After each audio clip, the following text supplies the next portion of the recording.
अस्सलाम वालेकुम स्टूडेंट्स मुझे उम्मीद है कि आप खैरियत से होंगे, अच्छे से बायोलॉजी पढ़ेंगे। स्टूडेंट्स, मेरा नाम डॉक्टर फातिमा है और मैं आपको वर्ड टू वर्ड लर्निंग करवा रही हूँ। स्टूडेंट्स, इस चैप्टर में हम यूनिट नंबर 3 द सेल को स्टार्ट किए हुए हैं। इससे पहले हम बाकी सारी ऑर्गेनेलीज़ को वर्ड टू वर्ड, उनका फंक्शन, उनकी डिटेल, हर चीज़ डिटेल, एक एक चीज़ हम उनके बारे में पढ़ चुके हैं। अब हम वैक्यूल पे आ चुके हैं। वैक्यूल का टॉपिक स्टार्ट करते हैं। जो वैक्यूल में उन्होंने क्या लिखा हुआ है कि ना, वैक्यूल इस तरह होता है कि एक थैला है, मतलब जिस तरह, मतलब अगर एक पूरा सेल है ना, ये देखें पूरा सेल उन्होंने बनाया हुआ है। ये सेल की बाहर सेल में ब्रेन होती है और ये अंदर सेल के न्यूक्लियस है और सेल के अंदर छोटे छोटे वैक्यूल्स होते हैं। वैक्यूल्स ना छोटे छोटे सैक्स होते हैं, छोटी छोटी सी बोरियाँ, थैलियाँ कह लें आप, ठीक है। ये जिस तरह ये एक सैक है, छोटा सा एक सैक है, थैली टाइप, कोई बोरी टाइप, जिसके अंदर क्या होता है, कुछ मटीरियल मौजूद होता है। अब डिपेंड करता है वो कौन सा वैक्यूल है। अगर तो फूड वैक्यूल है तो उसमें फूड मौजूद होगी, अगर वाटर वाला वैक्यूल है तो उसके अंदर वाटर मौजूद होगा। सही है। तो इस तरह के मुख्तलिफ तरह के वैक्यूल्स होते हैं और ये वैक्यूल आपने याद रखना है। एनिमल सेल के अंदर तो बहुत छोटे छोटे होते हैं। अगर मैं आपको स्टार्ट में दिखाऊँ, हम जब हमने स्टार्ट में पढ़ा था तो मैंने आपको बताया था, देखिए ये एनिमल सेल है। एनिमल सेल के अंदर ना वैक्यूल्स बिल्कुल छोटे छोटे होते हैं। ये देखिए उन्होंने दिखाया हुआ है, ये वैक्यूल है, बिल्कुल छोटा सा वैक्यूल है, ये वैक्यूल है, छोटा सा वैक्यूल है। तो एनिमल सेल, ये एनिमल सेल है ना, एनिमल सेल के अंदर छोटे छोटे वैक्यूल है। लेकिन प्लांट सेल के अंदर बहुत बड़ा वैक्यूल होता है। देखें कितना बड़ा वैक्यूल है। इतने बड़े वैक्यूल ने इवन जो न्यूक्लियस है उसको धक्का मार के एक साइड पर पुश कर दिया, देखें। लेकिन प्लांट्स, एनिमल सेल में दरमियान में न्यूक्लियस है, लेकिन देखें एनिमल सेल में दरमियान में न्यूक्लियस है। क्यों? क्योंकि वैक्यूल इतने बड़े हैं ही नहीं कि न्यूक्लियस को एक साइड पे पुश करें। तो वैक्यूल छोटे छोटे हैं। प्लांट सेल में जो इतना बड़ा वैक्यूल ने कैसे बनाया है, प्लांट सेल में भी छोटे छोटे वैक्यूल थे, लेकिन छोटे छोटे वैक्यूल ने आपस में मिल के एक बहुत बड़ा वैक्यूल बना दिया है। ठीक है। तो ये इस तरीके से आपने याद रखना है। प्लांट सेल में बहुत बड़ा वैक्यूल होता है, एनिमल सेल में छोटे छोटे वैक्यूल होते हैं। चलें अब हम आगे पढ़ लेते हैं, इस वैक्यूल को डिटेल में पढ़ लेते हैं। इन्होंने बुक में क्या लिखा हुआ है, उन्होंने ये लिखा हुआ है कि वैक्यूल क्या है, ये ना मेम्ब्रेन बाउंड ऑर्गेनेली है। तो इसका मतलब है अगर मेम्ब्रेन बाउंड है तो ये प्रोकैरियोट्स में नहीं होगी, क्योंकि हम यही बात पढ़ चुके हैं यूकैरियोट्स और प्रोकैरियोट्स में यही फ़र्क होता है कि जो प्रोकैरियोट्स हैं, जो बैक्टीरिया हैं, उनके अंदर मेम्ब्रेन बाउंडेड ऑर्गेनेलीज नहीं होती। जो यूकैरियोट्स होते हैं, जो हम हैं, जो प्लांट्स हैं, जो एल्जी हैं, जो फंजाई हैं, इनके अंदर मेम्ब्रेन बाउंडेड ऑर्गेनेलीज होती हैं, जो यूकैरियोट्स होते हैं। ठीक है, बस ये फ़र्क है यूकैरियोट और प्रोकैरियोट में। ठीक है। अब देखें वैक्यूल क्या है, ये भी एक मेम्ब्रेन बाउंड ऑर्गेनेली है। इसका मतलब है ये यूकैरियोट्स में सिर्फ मेम्ब्रेन से बाउंड है। देखें आपको नजर आ रहा है ना, वैक्यूल है तो वैक्यूल की मेम्ब्रेन है सारी की सारी। ये वैक्यूल है, इसकी भी सारी की सारी मेम्ब्रेन है। ठीक है। तो ये मेम्ब्रेन बाउंड होते हैं। फ्लूइड फिल्ड सैक, इनके अंदर फ्लूइड भरा होता है, छोटी छोटी सी थैलियाँ, बोरियाँ, जिनके अंदर फ्लूइड भरा होता है। ठीक हो गया, सही हो गया। अब वो कहते हैं हम पहले बात करेंगे एनिमल सेल के अंदर वैक्यूल की, फिर हम प्लांट सेल के अंदर वैक्यूल की बात करेंगे। एनिमल सेल में क्या होता है, पहले एनिमल सेल की हेडिंग बना लेनी है आपने, vacuole in animal cell. Animal cell में ना स्मॉल वैक्यूल्स, काफ़ी ज़्यादा छोटे छोटे वैक्यूल्स होते हैं। जिस तरह के अभी मैंने आपको एनिमल सेल की पिक्चर दिखाई दी थी, उसमें मैंने आपको दिखाया था छोटे छोटे से एनिमल सेल के अंदर वैक्यूल्स होते हैं। ठीक है। विच एग्जिस्ट टेम्पोरेरली, जो वक्ती तौर पर सिर्फ कुछ देर के लिए मौजूद है, हमेशा के लिए मौजूद नहीं है। जिस तरह प्लांट सेल के अंदर एक बहुत बड़ा वैक्यूल है ना, वो हमेशा के लिए मौजूद है, लेकिन एनिमल सेल के अंदर हमेशा के लिए मौजूद नहीं होते। थोड़ी देर के लिए वैक्यूल्स बनते हैं बस, फिर गायब हो जाते हैं। ठीक है। They contain water and food substances. अब ये जो वैक्यूल होते हैं, या तो इनके अंदर वाटर हो सकता है या इनके अंदर फूड सब्सटेंसेस, कोई फूड हो सकती है। जिस तरह के फूड वैक्यूल है, फूड वैक्यूल के अंदर फूड सब्सटेंसेस होगी, वैसे कोई वैक्यूल है तो उसके अंदर वाटर वगैरह हो सकता है। ठीक है। वो कहते हैं कि हमारे पास एक और वैक्यूल होता है, उसको कहते हैं कॉन्ट्रैक्टाइल वैक्यूल। जिस तरह उन्होंने यहाँ पे बनाया हुआ कॉन्ट्रैक्टाइल वैक्यूल है।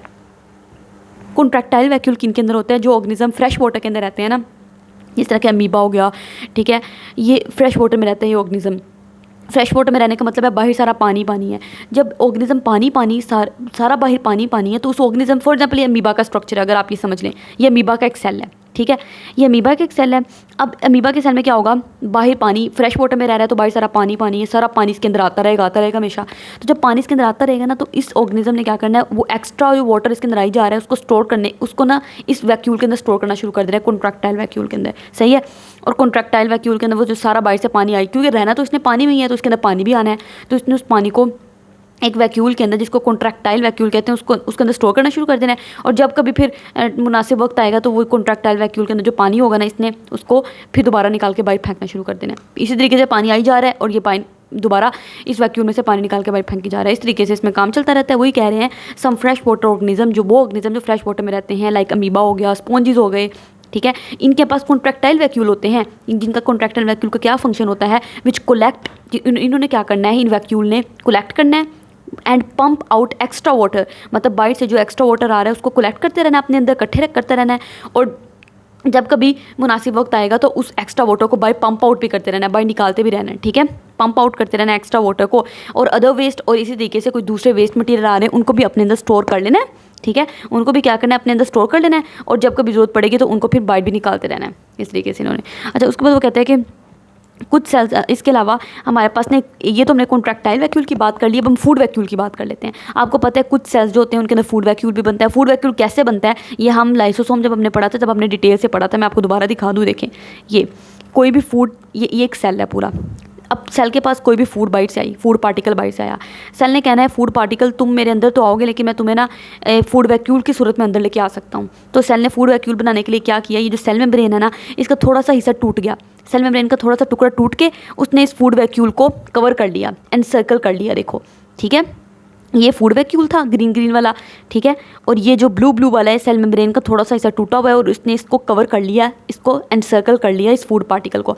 अब ये एक फूड वैक्यूल बन चुका है, ठीक है, ये देखो अब ये फूड वैक्यूल बन गया। तो इस तरीके से फूड वैक्यूल बनते हैं। तो वही वो कह रहे हैं, उन्होंने वैक्यूल में भी यही बात लिखी हुई है कि वैक्यूल कैसे बनते हैं। देखें, कुछ सेल्स होते हैं इंजेस्ट फूड, उन्होंने क्या करना है, फूड को इंजेस्ट का मतलब होता है टेक इन, अपने अंदर लेके जाना। उन सेल्स ने क्या किया, फूड को अपने अंदर लिया, किस सूरत में लिया, फूड वैक्यूल बना के लिया, बाय फॉर्मिंग फूड वैक्यूल बना के उन्होंने फूड पार्टिकल को अपने अंदर लेकर आना है, which is then digested into simple molecule. और फिर आपको पता है जो फूड वैक्यूल है, इसके साथ आके लाइसोसोम ने कंबाइन करना है, लाइसोसोम ने अपने खतरनाक डाइजेस्टिव एंजाइम इस फूड वैक्यूल के अंदर रिलीज़ कर देने हैं, और फूड वैक्यूल के अंदर जो कॉम्प्लेक्स सब्सटेंसेस को छोटे छोटे हिस्सों में तोड़ दिया जाएगा, सिंपल सब्सटेंसेस के अंदर तोड़ दिया जाएगा। तो वही बात लिखी हुई है कि फूड वैक्यूल है ना, फिर इसको बाद में डाइजेस्ट कर दिया जाता है, ब्रेक डाउन कर दिया जाता है, किसमें, सिंपल मॉलिक्यूल, छोटे छोटे मॉलिक्यूल के अंदर, सही। और फूड वैक्यूल क्या करता है, फूड स्टोर करता है। ये तो नाम से ही पता लग रहा है कि फूड वैक्यूल है तो उसके अंदर फूड पड़ी होगी, ये तो बात ही नहीं थी कोई बताने वाली, ठीक है। ये एनिमल सेल की बात कर ली, अब प्लांट सेल की बात कर लेते हैं। ये सारे एनिमल सेल ही थे ना, अमीबा भी एनिमल सेल है, स्पॉन्जेस भी सारे एनिमल सेल हैं, ठीक है। अब प्लांट सेल की बात कर लेते हैं। प्लांट सेल क्या होते हैं, प्लांट सेल के दरमियान में आपको पता है लार्ज सेंट्रल वैक्यूल होता है, तो हम पहले भी देख के आए हैं डायग्राम, दरमियान में होता है एक वैक्यूल और बहुत बड़ा वैक्यूल होता है, ठीक है। वो इतना बड़ा वैक्यूल बना कैसे, इट इज़ फॉर्म्ड, वैक्यूल बनता है बाय ज्वाइनिंग स्मॉल वैक्यूल, छोटे छोटे वैक्यूल के मिलने से, ठीक है। छोटे छोटे वैक्यूल आपस में मिलते रहते और एक बहुत बड़ा वैक्यूल बना देते हैं। जैसा कि अगर मैं आपको यहाँ पर दिखाऊँ अगर डायग्राम, ठीक है, ये एक प्लांट सेल है, ठीक है। तो प्लांट सेल के अंदर इतना बड़ा वैक्यूल है, इतना बड़ा वैक्यूल बना कैसे, ये इस तरह न्यूक्लियस को इसने साइड पे पुश किया हुआ है। अब इतना बड़ा वैक्यूल कैसे बना, ऐसे बना होगा, छोटे छोटे वैक्यूल पहले होंगे, छोटे छोटे सारे, ये छोटे छोटे वैक्यूल सारे आपस में मिल गए और मिलकर इन्होंने इतना बड़ा ये वैक्यूल बना दिया, सही हो गया। तो इस तरीके से प्लांट सेल के अंदर इतना बड़ा वैक्यूल बन जाता है, सही हो गया। वही बात उन्होंने लिखी हुई है, ये इतना बड़ा वैक्यूल कैसे बना, बाय ज्वाइनिंग स्मॉल वैक्यूल, छोटे छोटे वैक्यूल के आपस में मिलने से। अच्छा स्टूडेंट्स, ये देखिए उन्होंने लिखा हुआ है the membrane of plant vacuole. ये जो प्लांट वैक्यूल है ना, इसकी मेम्ब्रेन को टोनोप्लास्ट कहते हैं। ये बात आपने इंपॉर्टेंट बात है, याद रखनी है। ये वाला जो प्लांट सेल है ना, ठीक है, मेरे पास बुक नहीं है, ये मैंने बुक मंगवाई थी लेकिन बुक अभी तक उन्होंने कहा है कि मार्केट में आई नहीं है, तो इसलिए मैं आपको इससे पढ़ा रही हूँ PDF से, ठीक है। इससे पढ़ाना थोड़ा मुश्किल हो जाता है इसलिए। अच्छा ये देखिए, ये वैक्यूल है, ये जो प्लांट वैक्यूल है ना, इसकी जो मेम्ब्रेन होती है ना, ये वाली मेम्ब्रेन, ये वाली मेम्ब्रेन, इस मेम्ब्रेन को हम टोनोप्लास्ट कहते हैं, सही हो गया। ये बात है। चलें अब हम इधर से देख लेते हैं क्या इन्होंने भी ऐसे लिखा हुआ है। इन्होंने लिखा हुआ है मेम्ब्रेन ऑफ प्लांट वैक्यूल, ये जो प्लांट वैक्यूल है इसकी मेम्ब्रेन को टोनोप्लास्ट कहा जाता है, ठीक हो गया। अब वो कहते हैं इस वैक्यूल, ये जो प्लांट का वैक्यूल है, इस वैक्यूल के अंदर क्या मौजूद होता है, इस वैक्यूल के अंदर क्या है, ये जो वैक्यूल है ना, इस वैक्यूल के अंदर पानी होता है, और उस पानी के अंदर थोड़े से साल्ट, थोड़ा सा ग्लूकोज, थोड़े से प्रोटीन डिजोल्व हुए होते हैं, और ये जो सारी चीज़ें मिल जाती हैं ना, एक सोल्यूशन सा बन गया, इसको कहते हैं सैप। तो ये जो वैक्यूल है, इस वैक्यूल के अंदर एक लिक्विड होता है, उस लिक्विड को कहते हैं सेल सैप कहते हैं, ठीक है। इंपॉर्टेंट बात है, सेल सैप क्या है, मैंने आपको अभी बताया। सेल सैप क्या है, डिजोल्ड मटेरियल, ये मटेरियल डिजोल्ड हुए हुए हैं। कौन कौन से मटेरियल डिजोल्ड हुए हुए हैं, मिनरल साल्ट्स, कुछ नमकियात, कुछ शुगर, ग्लूकोज, कुछ अमाइनो एसिड, ये सारी चीज़ें पानी के अंदर हल हो जाती हैं, और पानी के अंदर हल हो जाती हैं तो इसको सेल सैप कह देते हैं, ठीक है। इट ऑल्सो प्रोवाइड, अब ये जो प्लांट वैक्यूल है ना, इसकी इतने इंपॉर्टेंट फंक्शन है, क्या क्या, नंबर 1 इट प्रोवाइड सपोर्ट, इसने पौधे को सपोर्ट प्रोवाइड करनी है, ये जो प्लांट वैक्यूल होता है। एंड हेल्प इन ग्रोथ, और पौधे की ग्रोथ में मदद देनी है, पौधे को इसने तो सहारा प्रोवाइड किया हुआ, इतना बड़ा वैक्यूल है, ठीक है। और primary role of the central vacuole in a plant cell is to maintain turgor pressure within the plant cell. ये मैंने आपको पहले भी बात बताई थी कि ये जो प्लांट्स के अंदर वैक्यूल होता है, ये देखिए स्टूडेंट्स, ये प्लांट सेल है और प्लांट सेल के अंदर इतना बड़ा वैक्यूल है, लार्ज वैक्यूल, ठीक है। तो ये जो प्लांट के अंदर इतना बड़ा वैक्यूल होता है ना, इसने प्लांट के अंदर टर्गर प्रेशर को मेंटेन करना है। क्या मतलब, ये देखें, ये प्लांट सेल है ठीक है, इतना बड़ा वैक्यूल है। अब जब प्लांट सेल के अंदर पानी आता है ना, तो सारा पानी इस वैक्यूल के अंदर चले जाना है। अब ये जो वैक्यूल के अंदर पानी मौजूद है ना, सेल सैप क्या है, पानी है। पानी के अंदर मटेरियल डिजोल्व हुए हुए हैं, अमाइनो से डिजोल्व हुए हुए हैं, शुगर डिजोल्व हुए हुए हैं, मिनरल साल्ट्स डिजोल्व हुए हुए हैं, ठीक है, ये वो सेल सैप है। इस सेल सैप के अंदर पानी ही तो मौजूद है ना, तो इस पानी ने प्रेशर अप्लाई करना है बाई की तरफ। देखो जब ये बाई की तरफ इतना प्रेशर लगेगा ना, तो जो सेल वॉल है बड़ी, आपको पता है, रिजिड और बड़ी सख्त होती है। इसने उस प्रेशर को रोकने की कोशिश करनी है, वो जो प्रेशर पड़ रहा है, ठीक है, रेजिस्ट करने की कोशिश करनी है।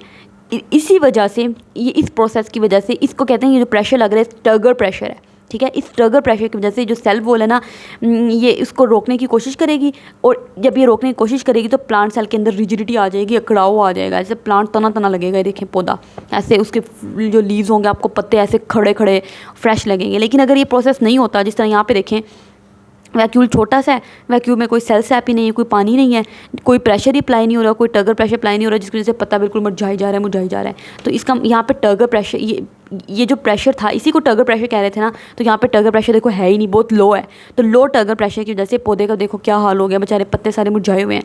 तो वो कहते हैं कि जो टर्गर प्रेशर है ना, ये पौधे के लिए बहुत ज़रूरी है। और ये टर्गर प्रेशर कौन दे रहा है? ये वैक्यूल की वजह से तो टर्गर प्रेशर आ रहा है, ठीक है। टर्गर प्रेशर कब होता है? When the fluid content of the, वो कहते हैं कि देखिए टर्गर प्रेशर कब होता है? When the fluid content of the cell, जब सेल के अंदर जो फ्लूइड कंटेंट है उसने प्रेशर लगाना है, और प्रेशर लगा के क्या करना है? Push the cell membrane. हाँ, ये इधर की तरह सेल मेम्ब्रेन भी तो मौजूद है ना, यहाँ पे सेल मेम्ब्रेन भी होगी ऐसे करके, मैंने नहीं दिखाई हुई।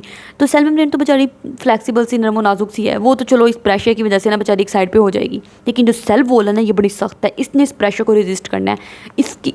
ठीक है, जब ये इस प्रेशर को रेजिस्ट करेगी ना, जिसकी वजह से प्लांट सख्त होगा, रिजिड होगा, सही है। तो वो कहते हैं टर्गर प्रेशर कब होता है? व्हेन द फ्लूइड, जब फ्लूइड जो कंटेंट सेल के अंदर मौजूद है उसने पुश करना है सेल मेम्ब्रेन को अगेंस्ट द सेल वॉल, ठीक है।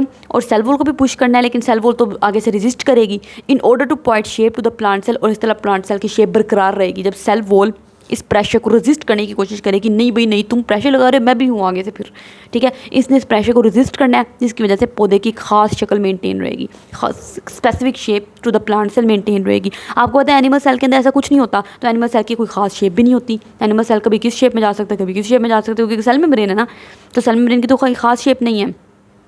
इस तरह हमने वैक्यूल की बात कर ली, अब हम सेंट्रोल्स की बात कर लेते हैं। सेंट्रोल्स क्या होते हैं? ये ना, ये देखें सेंट्रोल्स आपको दिखाए हुए हैं, ये सेल है, उन्होंने ना ये पूरा सेल था, सेल को ऊपर से काट के दिखाया, ऊपर से सेल मेम्ब्रेन काट दी है, तो इसलिए ऐसा आपको नजर आ रहा है। इसलिए काटी है ताकि आप अंदर से ऑर्गेनेलीज देख सकें। ये ऑर्गेनेलीज है, ये दरमियान में न्यूक्लियस है, ठीक है। न्यूक्लियस की भी मेम्ब्रेन थोड़ी सी काटी हुई है, जिसकी वजह से आपको ऐसा नजर आ रहा है, मतलब ये गोल गोल न्यूक्लियस था ऐसे करके, तो न्यूक्लियस को भी ऊपर से थोड़ा सा कट कर दिया है ताकि आपको न्यूक्लियस के अंदर की चीज़ें जो गोल गोल न्यूक्लियोलस मौजूद है वो नज़र आ जाए। आगे जाके हम पढ़ेंगे न्यूक्लियस के अंदर न्यूक्लियोलस होते हैं, ठीक है। अच्छा, वो कहते हैं कि जो सेंट्रोल्स होते हैं ना, ये क्या होते हैं?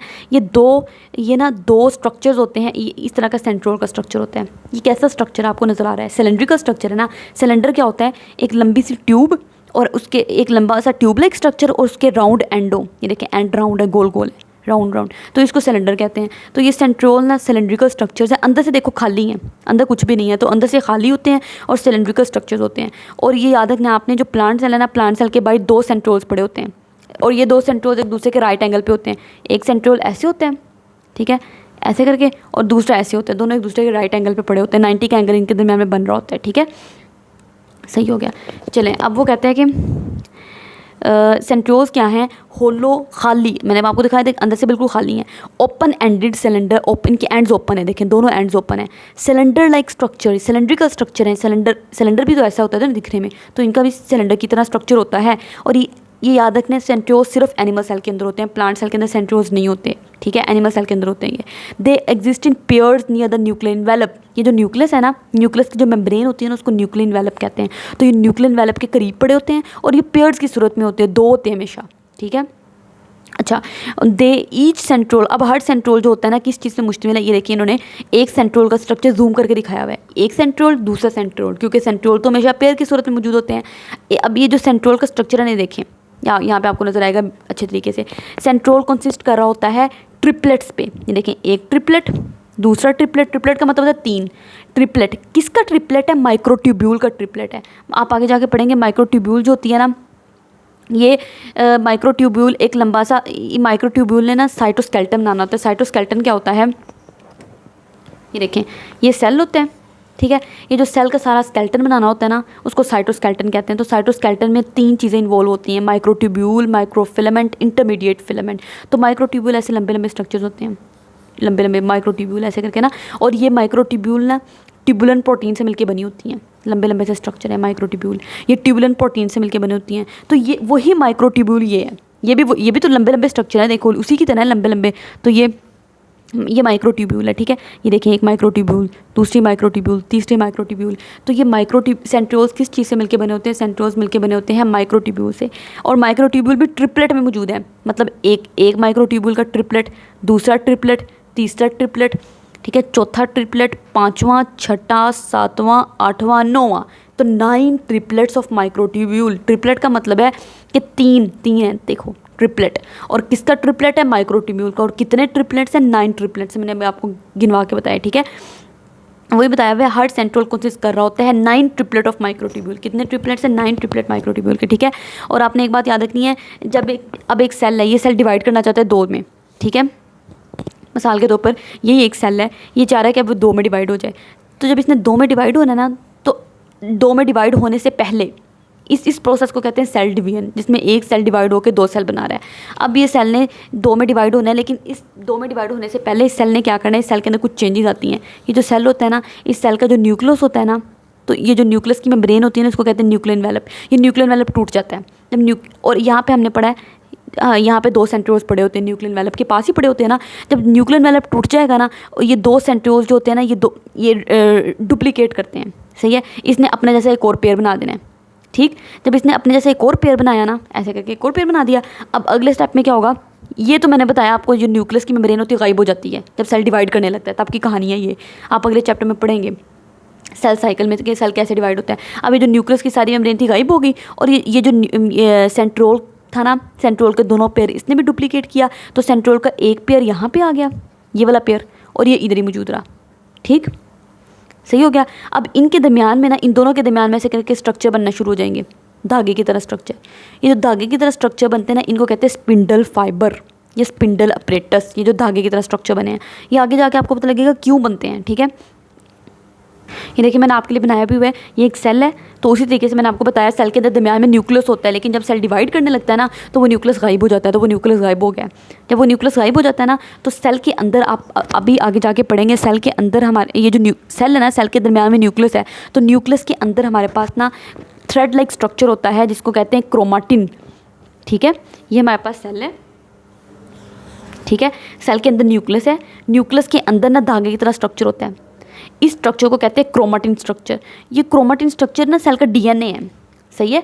क्रोमाटिन स्ट्रक्चर क्या है? क्रोमाटिन स्ट्रक्चर में ये सेल का डीएनए सारा का सारा। डीएनए क्या होता है? जिसमें सारी आपकी जेनेटिक इन्फॉर्मेशन मौजूद है। आपकी आंखों का क्या कलर होगा, आपके बाल कैसे कर्ली होंगे कि नहीं, आप टंग रोल कर पाते हो कि नहीं, आपका इंटेलिजेंस लेवल क्या, आपका आईक्यू लेवल क्या है, ठीक है। सब कुछ इन्फॉर्मेशन आपके डीएनए के अंदर मौजूद है। और डीएनए कहाँ पे? न्यूक्लियस के अंदर है। अब जब सेल डिवाइड करने लगता है ना, तो ये डीएनए जो होता है ना, ये जो क्रोमाटिन है, सॉरी, ये जो धागे की तरह स्ट्रक्चर होता है, जिसको क्रोमाटिन कहते हैं, इस क्रोमाटिन ने अपनी शक्ल को बदल लेना है, और अपनी शक्ल को बदल के इस शक्ल में आ जाना है। इनको कहते हैं क्रोमोसोम। ये अभी हम आगे जाके ना न्यूक्लियस वाले टॉपिक में डिटेल से पढ़ते हैं, ठीक है। ये क्रोमोसोम है। अभी जो क्रोमोसोम होते हैं ना, ठीक है, ये क्रोमोसोम है। और मैंने आपको बताया सेंट्रोल्स ने डुप्लीकेट कर जाना है। तो ये सेंट्रोल्स डुप्लीकेट करके एक इधर है, एक इधर है, और इन दोनों के दरमियान में धागे बनना शुरू हो जाते हैं। इन धागों को स्पिंडल अपरेटस कहते हैं, सही होगा। अभी भी इन्होंने यही लिखा हुआ है स्पिंडल अपरेटस के बारे में, इसलिए मैंने आपको ये बताया है। ये मैं अपने से नहीं बता रही, सब कुछ उन्होंने यहाँ पे लिखा हुआ है। देखें, वो कहता है कि at the start of cell division, जब सेल ने डिवाइड करना शुरू करना है, ठीक है, तब क्या होता है? सेंट्रोल्स डुप्लीकेट करते हैं, वही बात। एंड 2 पेयर्स, जब 2 पेयर्स बन गए ना, तो दोनों pairs move to the opposite pole पे चले गए। एक पेयर इधर चला गया, एक पेयर इधर चला गया, वही एक पेयर इधर चला गया और एक पेयर इधर चला गया, 2 ऑपोजिट पोल पे चले गए, ठीक है। दस help in the formation of spindle apparatus. और इनके दरमियान में धागे बनते हैं। ये जो येलो वाले हैं, इनको कहते हैं, जो धागे येलो वाले बने ना, इनको कहते हैं स्पिंडल अपरेटस, ठीक है। तो इनके दरमियान में ये सेंट्रियोल्स डुप्लीकेट हुए, इधर गए, तभी तो इनके दरमियान में स्पिंडल अपरेटस बना है, ठीक हो गया। इसके अलावा वो कहता है ये जो सेंट्रियोल्स होते हैं ना, इन्होंने आपके सीलिया ऑफ फ्लैजिला भी बनाने होते हैं। सीलिया ऑफ फ्लैजिला क्या है? ये देखें, आगे ना कुछ ऑर्गेनिज्म होते हैं, जिस तरह कि ये ऑर्गेनिज्म, इसको यूग्लिना कहते हैं। ये माइक्रोस्कोप के नीचे आपको नजर आता है, ये एक ऑर्गेनिज्म है, जूती की तरह, बिल्कुल जूती की तरह इसका स्ट्रक्चर है ना, पैरामीशियम। तो पैरामीशियम के इर्द गिर्द देखो, आपको बालों की तरह स्ट्रक्चर नजर आ रहे हैं, इनको कहते हैं सीलिया। इनका मकसद क्या होता है, इनको मूव करने में हेल्प करते हैं। इसी तरीके से ये वाला जो यूग्लिना है ना, यूग्लिना के पास एक ही बहुत बड़ा स्ट्रक्चर है, तो इसको फ्लैजिला कहते हैं। तो ये जो सीलिया फ्लैजिला है ना, ये भी सेंट्रियोल्स नहीं बनाए हैं, ठीक है। ये जो सेंट्रियोल्स हैं, इन्होंने ये सीलिया फ्लैजिला बनाए हुए हैं। सेंट्रियोल्स की कहानी खत्म होगी। अब इंशाल्लाह अगले लेक्चर में हम साइटोस्केलेटन को डिटेल से पढ़ते हैं। उम्मीद है कि आपको अच्छे से समझ आ रहा होगा। काइंडली आप हमारे चैनल को सब्सक्राइब कर दें, अपने फ्रेंड के साथ शेयर करें। इस तरह की और वीडियोज़ इंशाल्लाह आपके पास आती रहेंगी। और अपने फ्रेंड के साथ शेयर करें, सब्सक्राइब बटन को दबा दें और बेल आइकन को भी प्रेस कर दें ताकि सारी वीडियोज़ आपको मिलती रहें। अल्लाह हाफिज़।